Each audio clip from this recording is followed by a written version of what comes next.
তো আজকে আমরা আসছি গাজীপুরের একটি সুন্দর একটি হিস্টোরিক্যাল প্লেস, গাজীপুর রাজবাড়িতে। তো এটা হচ্ছে গাজীপুর শিববাড়িতে আসতে হবে। ঢাকা থেকে যদি সবাই আসতে চান গাজীপুর শিববাড়িতে আসতে হবে। শিববাড়িতে আসতে হলে শিববাড়িতে আসার পরে আপনারা কিন্তু রিক্সা, অটো রিক্সা, রিক্সার মাধ্যমে আপনারা এই গাজীপুর যে রাজবাড়ি আছে সেই রাজবাড়িতে আপনারা আসতে পারবেন। পিছনে দেখতেছেন যে রাজবাড়িতে আমরা আছি।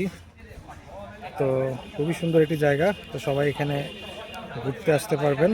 তো আপনাদের যদি কাজের ফাঁকে যদি আপনাদের সময় হয় তাহলে অবশ্যই আপনারা এখানে ঘুরতে আসবেন। তো ঢাকা থেকে আসতে গেলে আপনাদেরকে আগে গাজীপুর যে পরিবহন বাসগুলো আছে, গাজীপুর পরিবহন বা ময়মনসিংহ রুটে যে বাসগুলো চলে সেই বাসগুলো ধরে আসতে হবে। গাজীপুর পরিবহনে আসলে আপনাকে শিববাড়িতে নামতে হবে। শিববাড়িতে নামার পরে ওখান থেকে রিক্সায় করে কিন্তু আপনারা এই রাজবাড়িতে আপনারা আসতে পারবেন। তো এই হচ্ছে আমার রাজবাড়িতে শর্ট একটি কন্টেন্ট। তো আজকে আমি আসি সারাদিন এখানে। তো আজকে ঘুরবো এখানে, তো সব কিছু দেখতে পাবেন।